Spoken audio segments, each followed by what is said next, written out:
Hi guys, this is Bob. This is sales training number, enter the blank here. We are going to go over a few things today. I'm going to try to be pretty quick.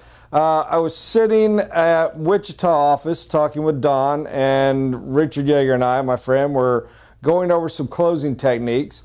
And I realized that there's certain old areas that I need to break out the books on, and I hope to do that for you soon. But I did learn some little habits about myself that I either had never realized before or have forgotten. There are a lot of different techniques to sales. There are a lot of different paths to get there. There are a lot of different roles. Likewise, there are a number of different closes. What I realized about myself was early on, I learned the 4 or 5 that fit me well. I mastered those. And honestly, forgot the rest because I didn't need them. But what fits my personality does not necessarily fit yours. A strong closer needs to go with a personality that kind of likes to be that strong, dominant force in the room. Not trying to be overly arrogant, but we're just saying up. There's some of y'all out there that really need to go that path. I think of you, Tony Mangold. You're a very strong presence in a room and a very intimidating presence. A strong, firm close fits you better. There are others, for example, Ken and Ruthie, that a gentle, a loving, a nurturing close, which is pretty much the exact opposite but still strong, is the way to go. It is your personality. You're not intimidators or mean people, and the least not calling you mean, Tony. I'm just trying to use examples of some of us that y'all know other than me that fit these roles. So we do need to discuss certain closes and how those flow and how they go. And shockingly enough, with that teaser, knock it off the board. That's not what we're going to go over today. However, in leading to that point, we did go over certain things from way back in learning sales that I want to discuss, or at least I was asked by some people to discuss here after we went over it there. Hopefully I can hold enough in my head to hold your entertainment a little bit. We're going to discuss your clients. We're going to discuss your buyers. And I am going to try very hard not to use too harsh a language, but I'm going to use it now and then to make a point. There is the old saying, I don't like this saying, but there's the old saying that buyers are liars. And there's enough truth to it that it's held for centuries. It will still be said by your great-great-grandchildren. I always was offended by the one, how do you know if they're telling a lie? Their lips are moving. Hated that one. Partially because I heard it for 3 or 4 years, gave a nervous laughter because everybody else in the room laughed, and I did not get it. I totally was a moron and didn't understand what they were saying. I thought, so when they lie, I thought the way they said it, I'm going to give you all truth about what a dork I am. I thought it was like some real serious secret sales technique I was being taught, because that's how the guys that were mentoring me acted like it. So I thought it was like when they lie, their lips twitch, or there's some subtle nuance to look for. I did not realize it was jerkism for bar talk for I'm a putz and I'm going to insult my clients, which is exactly what it is. In other words, if the liar's talking, they're lying. I'm going to go over something with you for a minute. There are people that are such good negotiators that even they would not tell you they are lying.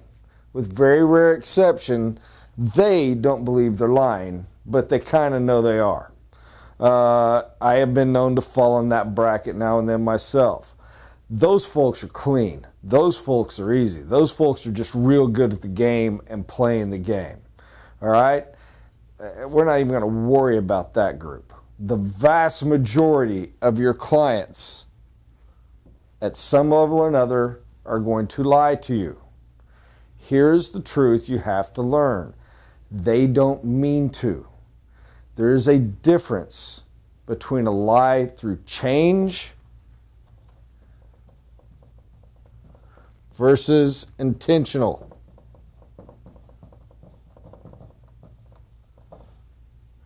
An intentional lie falls in this group. That is a person that just straight up lying to you. Client that makes promises they're going to come in and sign a contract and never does, and then all of a sudden doesn't answer the phone. That guy was intentionally lying to you because they were scared to tell you the truth and run away, blah, blah, blah, blah, blah. A number of other possibles. Very, very rare. You will get the person after the fact, farther down the road, that will give you an intentional lie because of insecurity.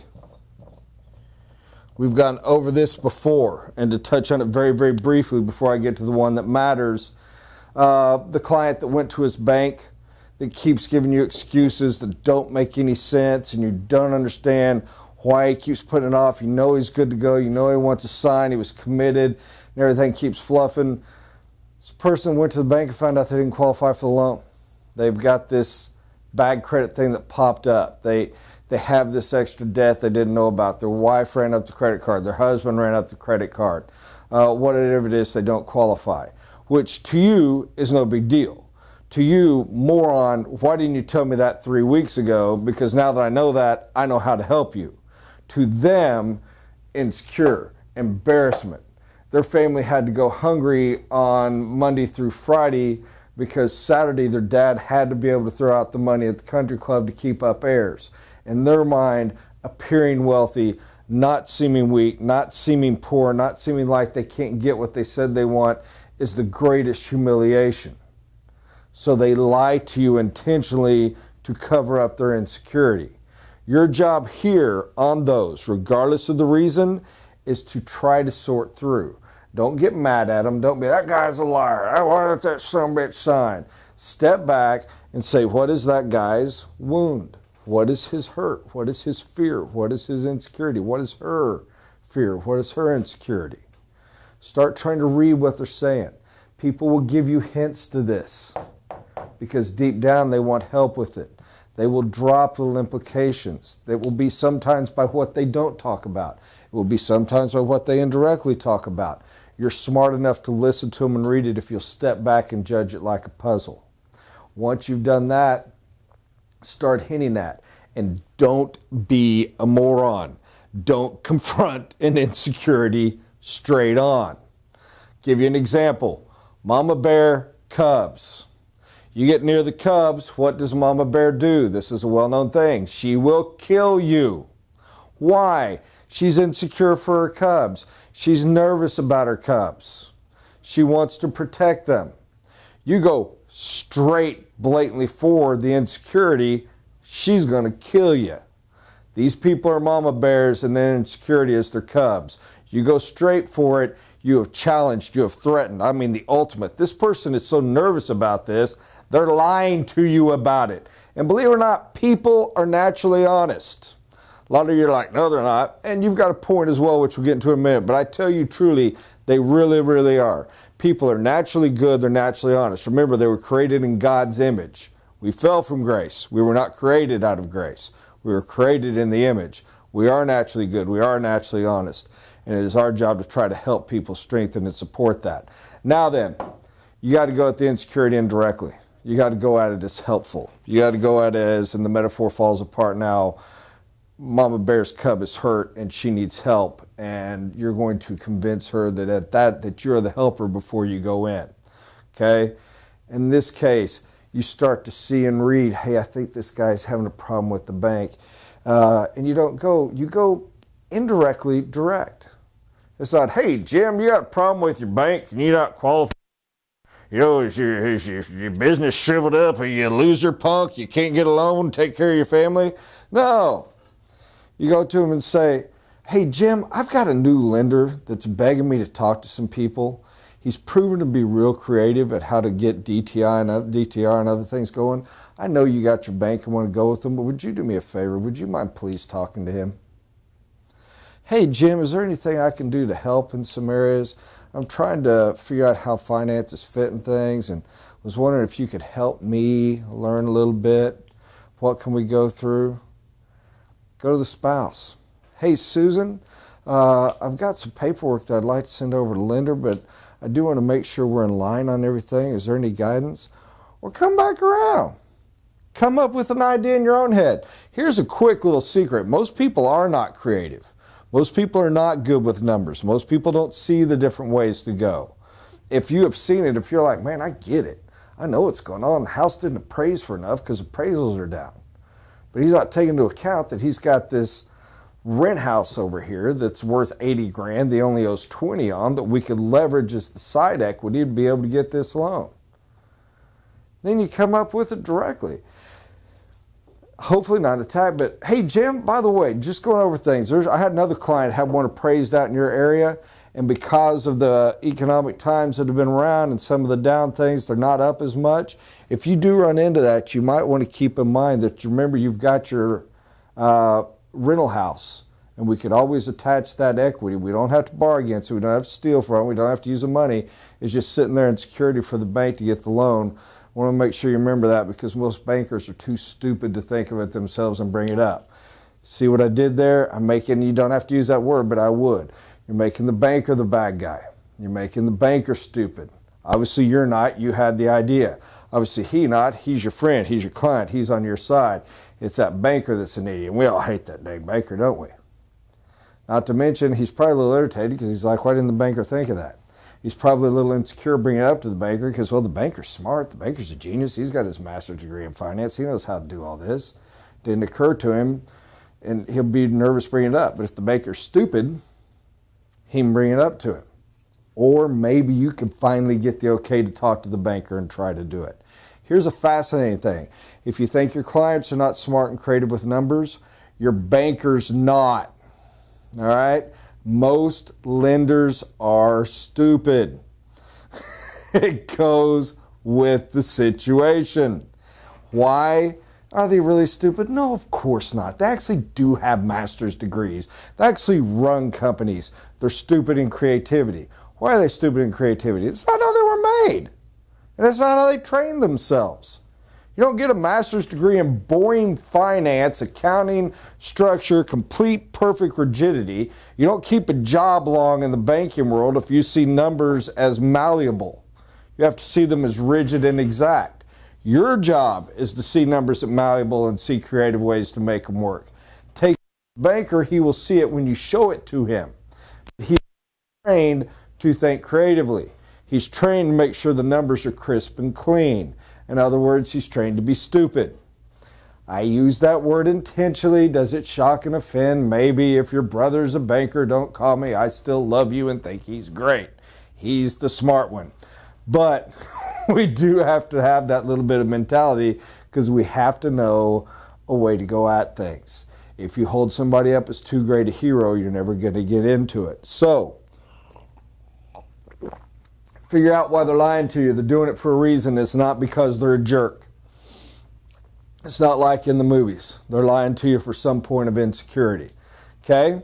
Now, I want to go to the one that actually matters, which is the point of this. By the way, I'm sorry. It's going to be a few minutes longer than I thought. People lie because they change. My point that began all this, and I will bore you all with my old story. It was one of those huge, not just light bulb, but solar flare going off in my brain moments. I am straight out of college, got my degree in religion, good little old youth minister boy. Yes, I know you don't believe it. Sorry about that. Heading up to seminary, taking a semester off, so I got all summer and one semester to get a job, and the job I'm able to get, and that's another long story, is selling cars at Courtesy Ford in Portland, Oregon, with the satellite lot at 122nd and Stark Street. And yes, I still remember that 25 years later. I'm in there, and I don't know anything. I don't know diddly about cars, but I do know people, and I know to love them, and I know to serve them, and everybody's great, and everybody's wonderful, everybody's honest. And I promise you, I was a family's dream. You came in, I was friendly. I greeted you. I got you what you needed. I walked around. I showed you everything you wanted. I answered all your questions. I go to the boss and get the questions. I mean, I'm telling you true, people loved me. And they'd always be, oh, Bob, thank you so much. We're going to go home and we're going to pray on it. We're going to go think about it. We got to think it through. And you know what my response was? Great. Well, you're going to come back and see me, right? Absolutely. Why? Because that's what I think they should do. It's what I want to do. You went and you got the facts you wanted. Now you want to go home and think about it. You want to debate it. You want to pray about it. You want to make sure it's the right decision. And every one of them, well, there was one specific family, but it was true of everyone. This one specific family, I mean, we bonded. And he was like, I'll do it, but I never buy anything same day. This was a Thursday night. I'll be back on Saturday and we'll pick it up. And that'll be great. Thank you so much. See you then. Got my first sale. I'm excited. So the guy leaves and he doesn't come in. And on Sunday, and yes, we sold cars on Sunday, and yes, it was horrible. I'm like, well, I wonder what happened. So I'm calling him. Because keep in mind, here's a little caveat. This guy promised me he would do nothing without talking to me first. I have had a string for 4 weeks of people doing the exact same thing. We're going to, what do we call them? Be-backs. We're going to be back. Every client I have is named the be-backs. They were all going to be back. Every one of them was loyal to me. Every one of them wouldn't do anything without at least talking to me first. No one was going to buy without giving me a last shot. And I believed every single one of them. And I get on the phone with this guy, and we had such a bond. He was polite, and he was nice, and he was honest with me, and he told me. He's like, oh, Bob, yeah, you were great. Oh, I loved you. I was going to, but we bought a Plymouth. What do you mean you bought a Plymouth? Or Pontiac, whatever it was. It was a daggum P car. He goes, well, we just, and I go, but you said, he goes, we were, Bob. But I stopped off and I wanted to look at this other. And when I got there, man, they just kept cutting me this deal. And at the very end, the manager came out and he had this really great deal on the table. And he said, I'm going to tell you something. If you leave, this deal isn't any good anymore. This is a one-time only deal. And I couldn't miss the chance, Bob. I had to take it.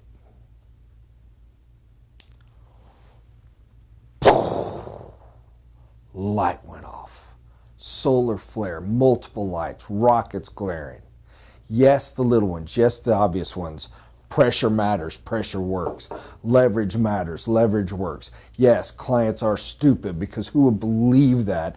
And people do. Would they believe it if you wrote it in a script and you said this is going to be what I said to you? No, I don't, I'd never be that dumb. Nobody'd fall for it. You get in the heat of the moment and they've been brought through everything and they felt the leverage and it's all been played up and the set's just right and they feel like it must be true because they've had to build the whole cake to get it there. You bet your fanny it works and you bet your fanny they fall for it every single time because that's the nature of the system and the structure and why you do it.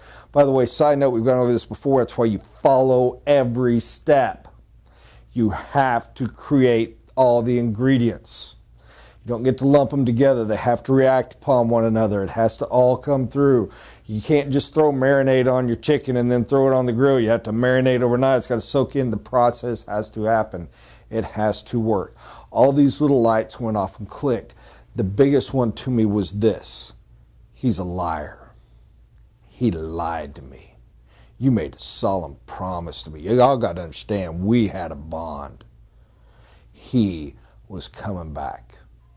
And the big solar flare that went off, in case you haven't caught it, was when he left, he was telling the truth. When that man left me, I wasn't a sucker. I didn't just fall for it. He was absolutely telling me the truth. He was coming back.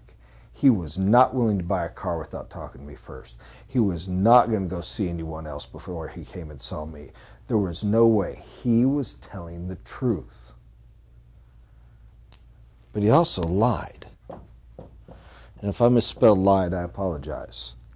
The struggle we often have is how can that be true? How can the truth be a lie? How can a lie be the truth? Because at this point in time, it was true. At this point in time, it was no longer true. Why? Because something changed. Something in his atmosphere, in his vehicle changed. Your client is not dishonest when they have lied to you. Your client is not a bad person. They have not misled. Something has changed, which turned them into a liar. There are a whole lot of levels to this, people, and we could sit here and dig through them all. Let me ask y'all a question. Do we need to dig through a few, or should I just leave it here and let people sort through this in their own heads? Okay, we'll dig through a few. No. That was if we had time. We're not going to have time. Sorry about that, guys. We got off track. First one first. There's just a profoundness to this that you need to hold. Partially so you don't lose faith in humanity. Partially so when you had deals lined up and you get kicked, you don't lose faith in it and you don't start to lose hope, because that makes it very hard to go through. Partially to remind you when that one more inch of leverage would have closed the deal now, when that $500 discount would have closed the deal now, when that deferral of your planning phase fee for a few weeks would close the deal now, do it. Don't give the truth that I got this client time to turn into a lie because something in his life changed. Lock it down. Lock it down. Close the deal. Don't give them a chance to become a liar. They will not do it intentionally, but it will happen. Number two, when you have, or maybe number three, I forget, when you have a client that has left your office, be very, very afraid. Be very aware there are millions of competitors out there that can't wait to turn that client into a liar. They're going to run into somebody. All right, you got a client that just left your office. They're pumped. They are done. All right? You know you've got them. You've got them locked in. You have the truth. You're going to change this client's name to the truth. They're no longer the Wilsons. They are the truth because you have them. You're excited. You know this. You know what they are? They're excited. They're pumped. They're thrilled. What's the most important thing in their life right now? This. And you build a world, building a house, going on and doing it. This is cool. You know what they're talking about? Building a house. You know what everybody else is going to talk to them about? Building a house. You know what everyone else has? A friend that's a realtor or a builder, or a cousin that builds, or an uncle who's the best there ever was, or their nephew, the fireman, who really could do this job cheap and phenomenal and better. You got to talk to him first. Or the guy at the grocery store that's smart enough to have overheard them talking to the cashier, said, "Hi, I'm a builder. I heard you mention that. Boy, I got to tell you that you build it. Shit, I'll do you better." Well, I might as well listen. Maybe this guy's right. Because this is what I'm intrigued by. This is what I'm interested by. They're out there beating the bushes, looking for things that will turn them into a liar. Not intentionally. They didn't leave your office going, "I'm such an intellectual, I'm going to seek out the truth and find a way to turn the truth that I gave to you into a lie. For this is the low character I have and the kind of individual." No. They spent their whole life out there and they kind of thought they might like to have some mushrooms. And you showed them how great mushrooms are and where a big old pile of mushrooms is and how fabulous they are. And then they have to go and get their little knife and fork before they can have the mushrooms. And they're so excited as they're wandering through the forest back, now that they know how mushrooms grow and happen, they're looking everywhere for mushrooms. And you know what they see? Remember many lessons back, the reticular activator, you see what you're looking for? They see mushrooms everywhere. And the little wicked witch over in the corner behind the tree comes out and she entices them with her little pressure and sales to take her nasty little crappy mushrooms and to believe they're better than yours. And here's the thing that'll really make you mad. They never really ate your mushroom. So in their mind, the one they actually ate really is the best one. Oh, and then when they talk to their friend, "Oh, we looked into you, build it. It seemed wonderful. We were really going to do it. But then we got lucky and met the wicked witch behind the rotted tree mushroom lady, and it was really better. I'm not telling you not to do it, but you really ought to try those mushrooms. They're delicious." And they're going to eat the wicked witch mushrooms. People lie unintentionally all the time because they changed their mind, because situation changed. Because they got different information. The greatest secret to this, and there's so many, one is pay attention, follow through, listen, kind of going with the insecurity thing. Here's the biggest, the most important. Own this, people. Own it deep. Control. Stay in touch. Stay in contact. Follow up. You're not a nuisance. We're in love now. We have a relationship. We're friends. Remember, you told me the truth. We changed your name from the Wilsons to the Truth. I can call you. Don't call like a desperate girlfriend. Don't call like the guy that finally got to go out with Marilyn Monroe and he's, Marilyn, you coming back today, Marilyn? No, you're desperate and you're a loser. You don't do that. But you control the flow of information. Here's a great truth. I got to teach a class on this someday very, very soon. People never change their minds. People rarely change. It is impossible for someone to change their mind. What they do is come to, pardon this, new conclusions based on new evidence / facts. That is what they do. You want to stay in touch professionally and control from the standpoint of the truth, but you want to keep controlling the evidence and facts. I'm not saying mislead them, I'm not saying manipulate them, I'm not saying lie to them. If you want to do that, that's up to you. What I am saying is beware of the little wicked witch behind the rotted tree selling her mushrooms. Make sure you keep reminding them, I know those mushrooms look good and they're not poisonous and they're probably not going to kill you, but they're garbage compared to these. You got to come back over here and eat these mushrooms. And here's my evidence to support why. Stay in communication. If you have to have them go get their plate and fork, and yes, I'm killing the mushroom metaphor, but I like it. I'm having fun with it, so I'm sorry. There's nothing wrong with walking with them to do so. Well, that would be lovely. Let me go with you to get your plate and fork. Do they need to go to the lender? Have a lender, people.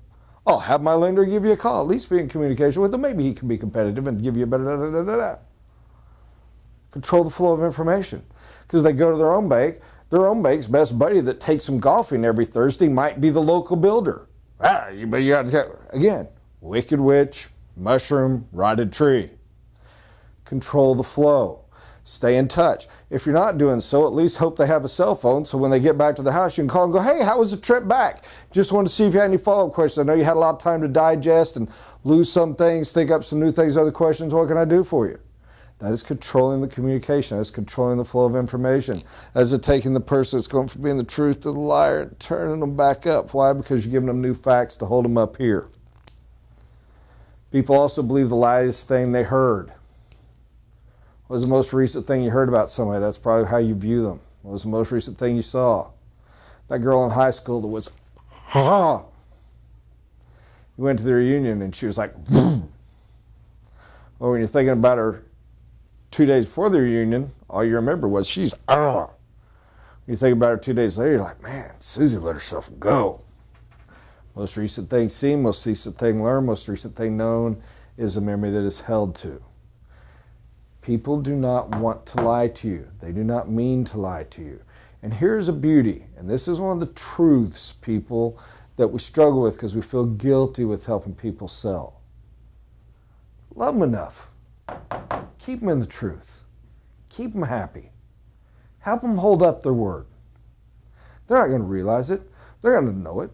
They're going to come back and put a star in your crown. They're going to send extra money to your funeral in 40 years so that you have an extra nice thing because you were so great. But you know what they are going to do? They're going to feel better about themselves. They're going to feel better about the process. And they're going to feel better about you. And they're going to be standing in the grocery line hearing somebody excited talking about the house you're getting ready to build and go, you know, that's neat. You really ought to talk to you build it. You ought to talk to Jim, Susie, Sally, Harmony, Bob, Mark, Jill. Go talk to them. Why? Because you held them up. You kept their word up in the air. You helped them do that. And you controlled the flow of knowledge, facts, and information. And you stayed in touch so that you're always there and always at the front of their mind. You know what you do? guys that were good, and I don't mean the seduction, guys that are good. You know what you do when you're falling in love? You meet the girl, you have a great night, but you're courting. You're trying to win. You're trying to close this sale. You know, because you've done it, not to be the needy loser. You're not calling all the time, desperate, man, you're going to scare them off. What you do is you send them a nice note. You send them some flowers. You arrange a casual date to follow up with, because we're keeping a little more intimate. And you always look your best, and you always act your best. And if they do by some fluke run into an ex-girlfriend, you make sure that you handle that correctly. And you dang sure don't go anywhere where you might run into the crazy one. And after the third date, you might send a beautiful note that's a little more intimate, a little more touching, a little more holding to. And you definitely go places they want to be, but also places where you stand up, places where you're known. There's a choice of 5 great restaurants. You know the one you choose? The one where you've been before, especially the one where your friend might be the bartender so that you seem like a bigger shot. You're trying to play along, but you stay in touch. Same to you guys. Call them, follow up, send emails. You want to keep it intimate? Handwrite a daggum note. Got you build it cards. If you don't, go buy thank you cards. Stay with them. Stay in touch. Stay with your lender. Keep tracking. Go in communication, communication, communication. Enough for me. This took way too long, and I apologize. I am going to give you a teaser. We are going to film a couple of presentations. We've had people ask to see that again. I would kill to have filmed it from convention last year, but we didn't, so we're going to here. If somebody's watching this in retrospect, keep your eye out for that. See y'all at convention. It's going to be fantastic. Thank you guys. Have a great day.